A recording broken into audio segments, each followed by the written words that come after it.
Halo, assalamualaikum. Balik lagi di channel ini.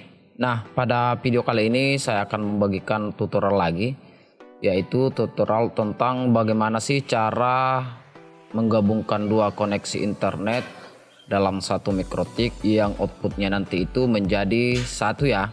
Dalam artinya ini kita gabung atau istilahnya itu namanya load balance. Nah, load balance yang saya bagikan di video kali ini yaitu load balance PCC atau per connection classifier khususnya di router OS 7. Nah, sebelumnya saya telah membagikan video tutorial tentang bagaimana cara load balance PCC khususnya di router OS 6. Ini dia videonya.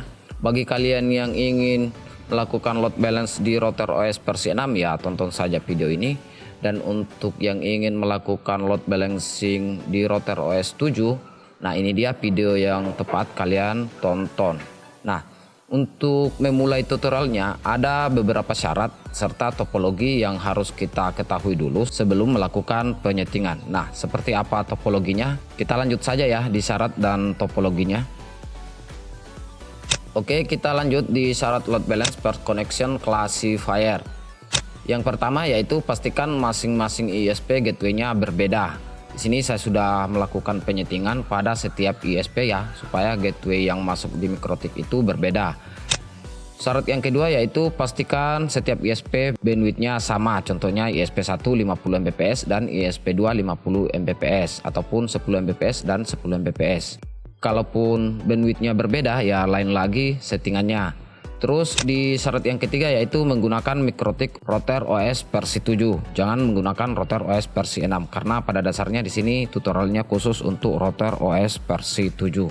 Oke, kita lanjut saja ke topologi load balance per connection classifier di router OS 7. Yang pertama yaitu di sini saya punya ISP1 dan ISP2.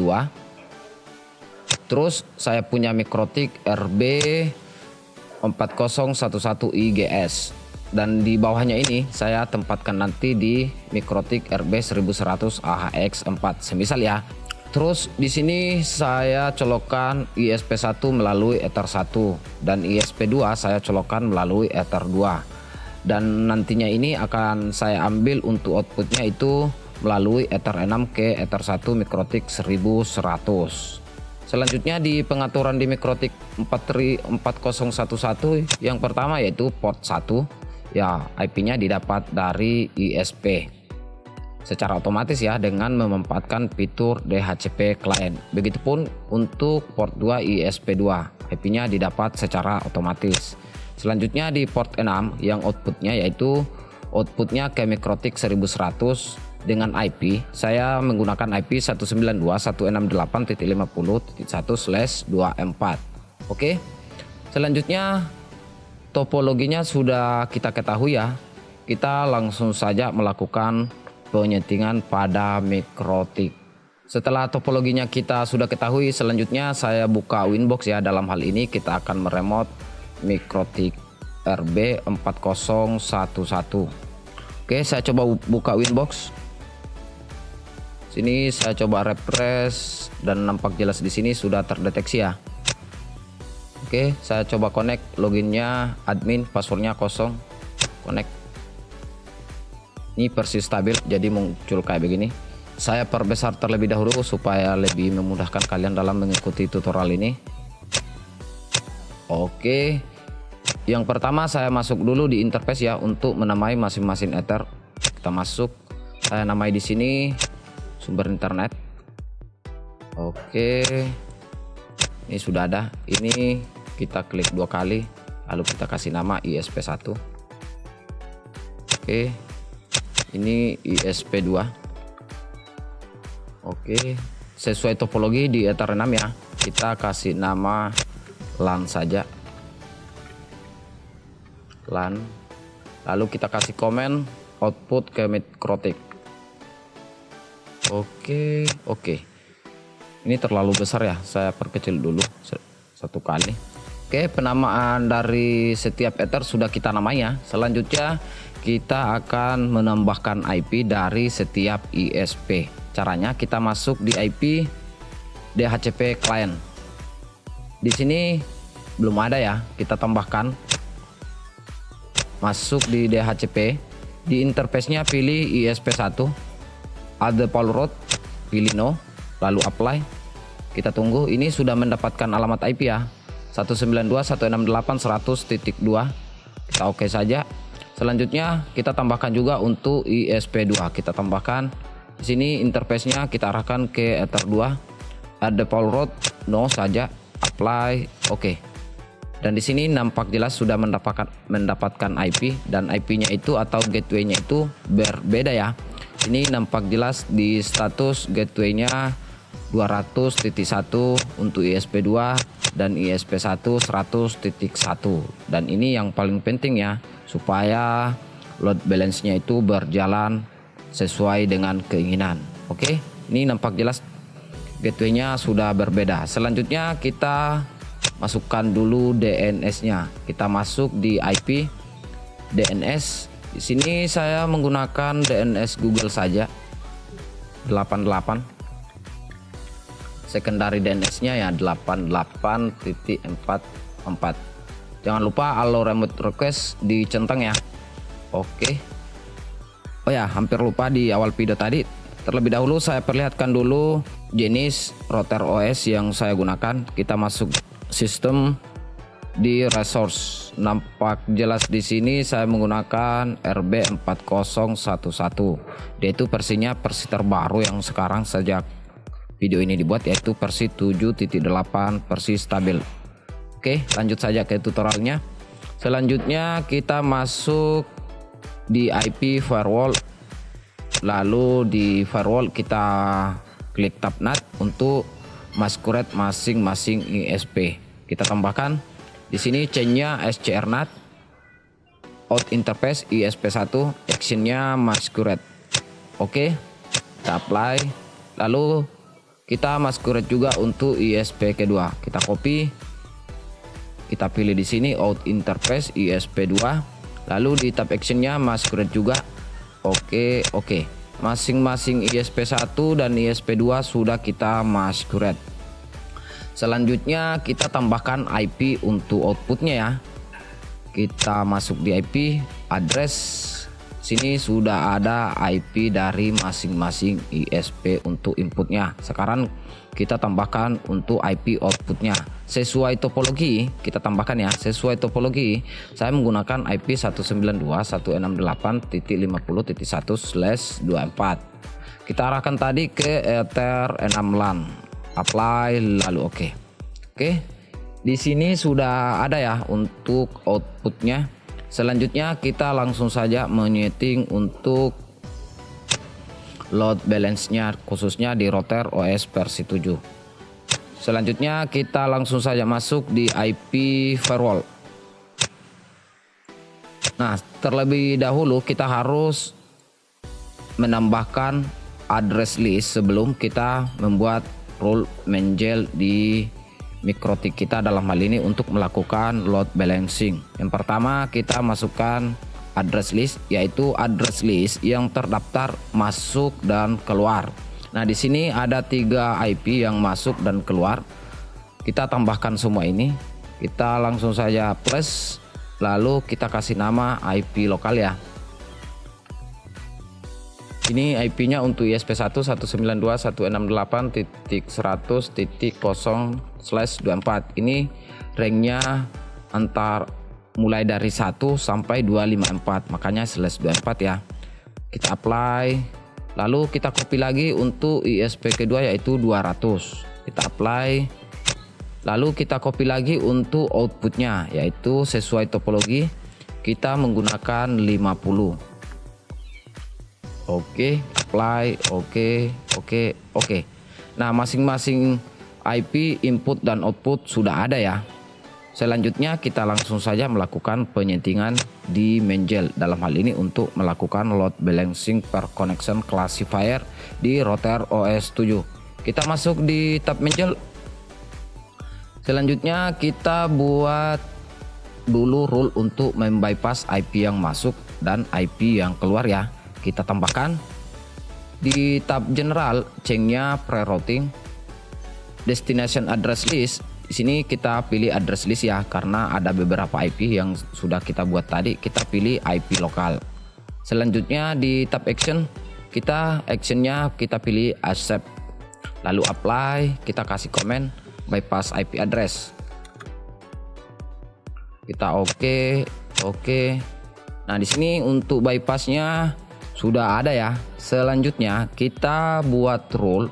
Yang pertama kita buat rule untuk menandai setiap koneksi ISP1 dan ISP2. Caranya kita tinggal tambahkan rule baru, klik plus. Di tab general change-nya pre-routing. Di interface di sini kita arahkan ke ISP1, kita tandai dulu untuk ISP1. Di tab action kita pilih actionnya yaitu mark connection. New connection mark kita kasih nama ISP1 kayak begini ya. Password-nya tetap saja dicentang, lalu apply, kita oke. Ini untuk ISP1. Selanjutnya kita tandai dulu ya, yaitu mark connection. Mark koneksi ini untuk ISP1 ya, nampak jelas. Lalu kita tandai juga mark koneksi untuk ISP2. Kita tambahkan lagi atau kita tinggal copy ini, saya tambahkan ya. Di tab general change-nya masih pre-routing. Interface kita arahkan ke ISP2. Actionnya kita pilih mark connection, new connection mark kita pilih ISP2. Ini ISP2 ya, kita ketik ISP2. Password-nya ya tetap dicentang, lalu oke. Ini masing-masing ISP sudah ada ya. Selanjutnya kita buat juga mark routing untuk outputnya. Di sini kita tambahkan sekaligus untuk per connection classifier-nya, dalam hal ini untuk menandai berapa koneksi yang keluar untuk ISP1 dan berapa koneksi yang keluar untuk ISP2. Di sini kita membutuhkan masing-masing satu rule karena bandwidthnya sama ya. Andaikan berbeda maka akan beda lagi settingannya. Selanjutnya kita langsung saja buat mark koneksi untuk outputnya sekaligus per connection classifier-nya.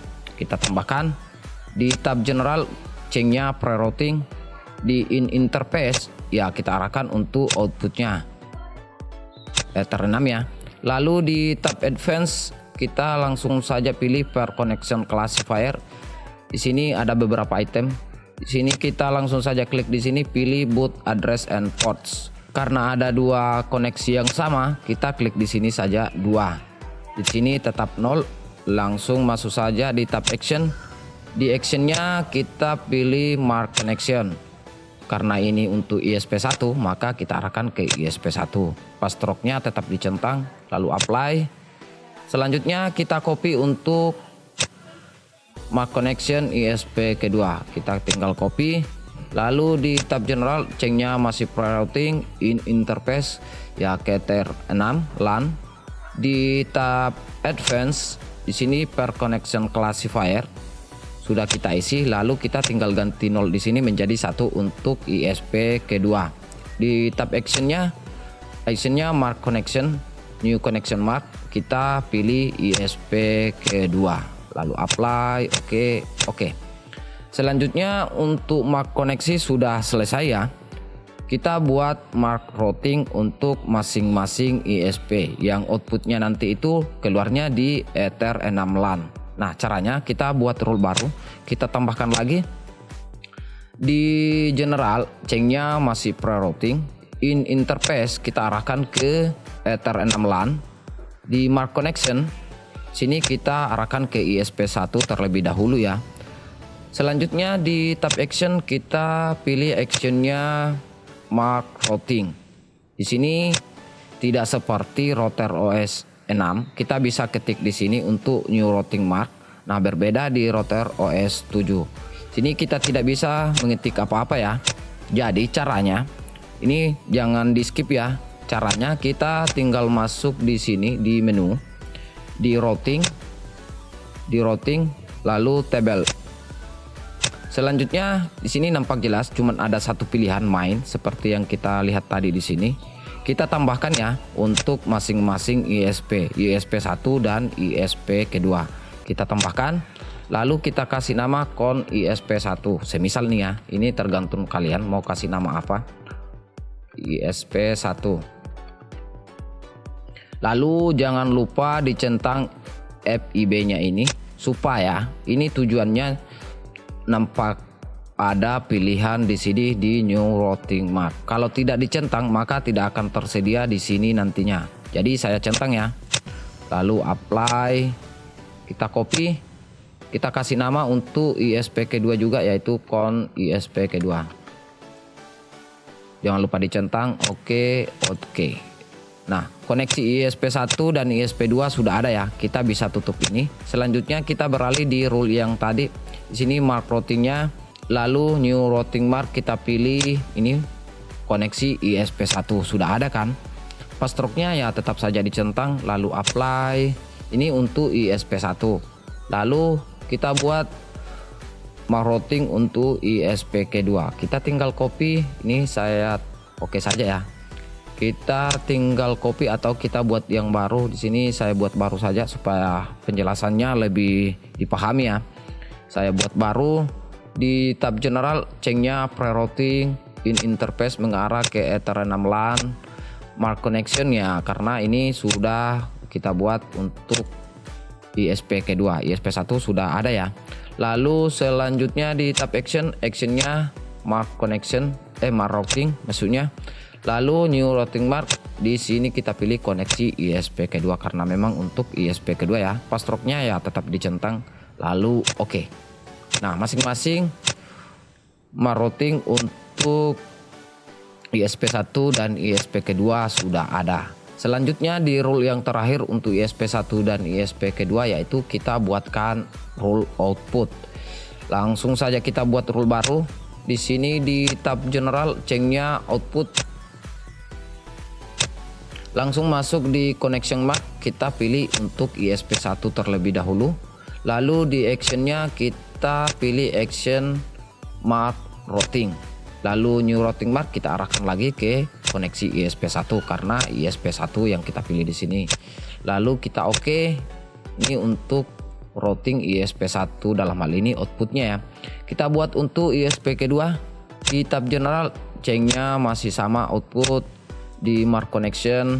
Di sini kita pilih ISPK2, lalu dimasuk di tab actionnya yaitu mark routing. New routing mark kita arahkan ke ISP2. Apply, oke.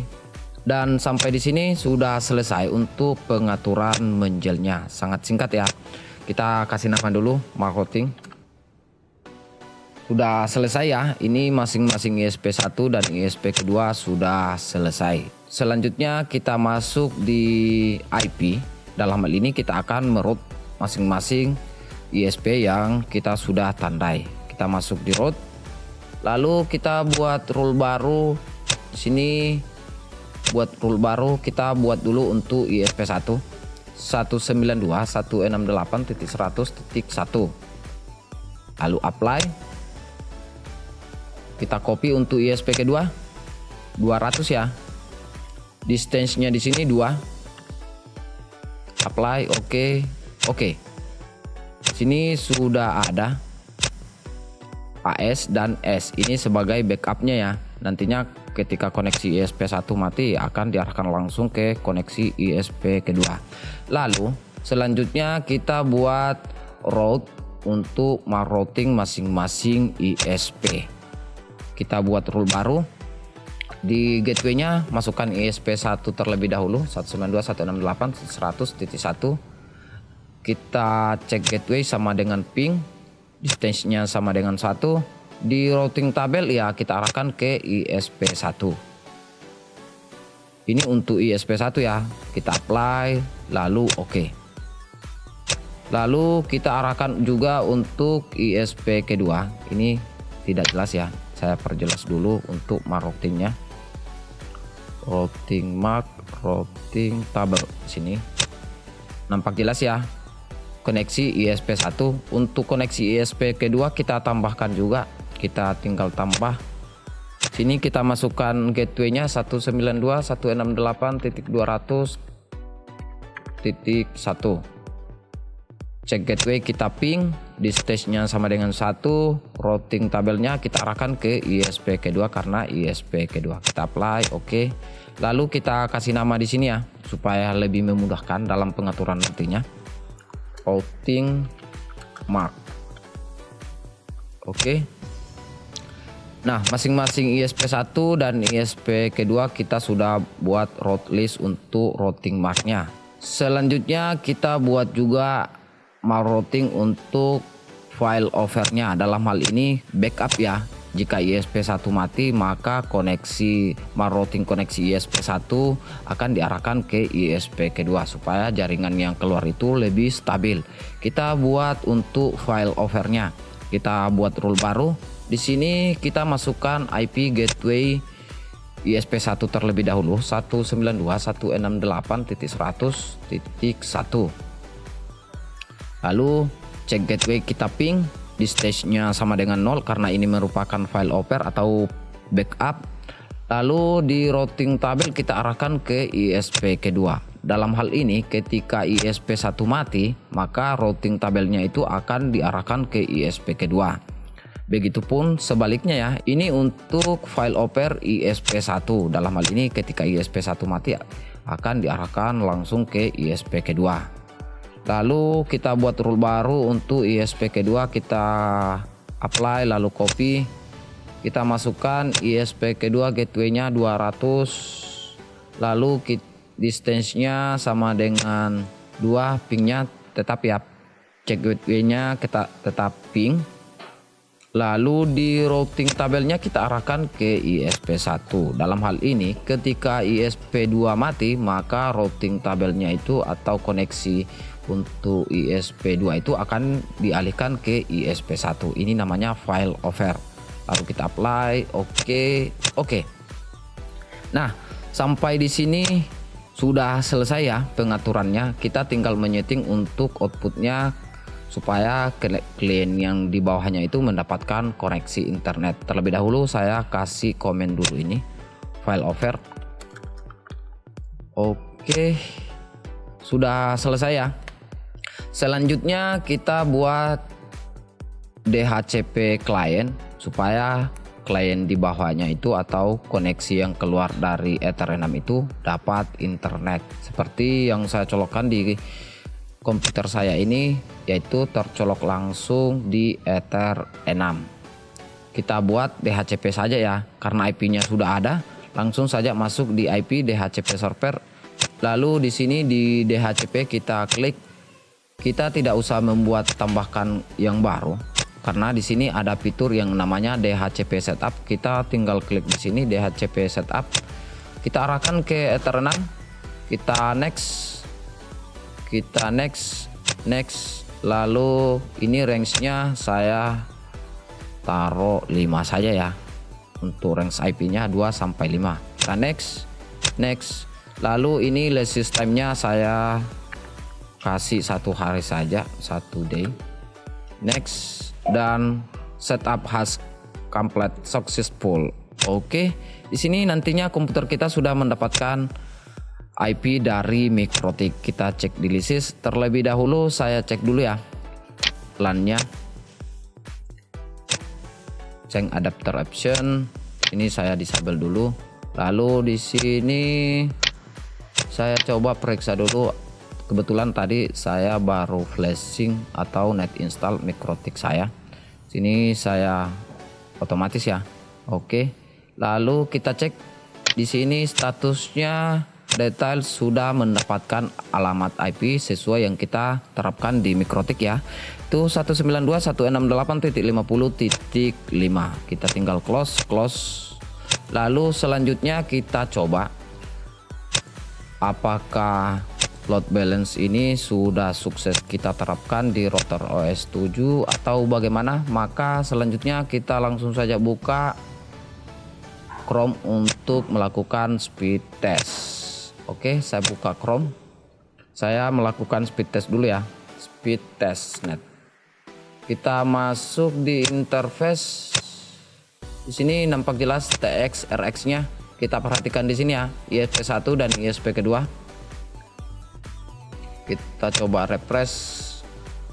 Oke, di sini kita langsung saja coba speed test. Perhatikan di sini ISP 1 dan ISP kedua apakah naik semua. Ini masing-masing bandwidth yang saya kasih itu yaitu masing-masing 2 Mbps. Ini di pengetesan pertama belum sukses ya. Belum sukses. Biasanya kalau baru tes pertama kali biasanya tidak sukses. Kita lihat dulu untuk pengetesan yang kedua kali. Nah, untuk speed testnya sudah sanggup 4 ya. Ini masing-masing 4. Untuk uploadnya, ini untuk downloadnya tadi belum maksimal. Kita akan coba untuk tes yang kedua kalinya. Kita coba kedua kali. Kita perhatikan di sini downloadnya. Nah, sudah sukses ya 4 Mbps karena masing-masing 1 ISP 2 Mbps. Jadi 4 Mbps. Di sini sudah mentok 2 Mbps dan uploadnya tadi sudah mentok juga di 4 Mbps. Nah, bagaimana sob? Cukup mudah ya. Dalam hal ini menerapkan load balancing per connection classifier khususnya di router OS 7. Nah, seperti biasa, jika sobat mengalami kendala terkait video yang saya bagikan di video kali ini, jangan sungkan untuk menanyakan di kolom komentar di bawah. Dan seperti biasa, jika video ini dirasa bermanfaat, jangan lupa tekan tombol like, dislike saja kalau tidak suka. Dan yang paling penting, jangan lupa tekan tombol subscribe, biar tidak ketinggalan konten-konten terbaru di channel ini. Sampai ketemu di video selanjutnya, bye-bye.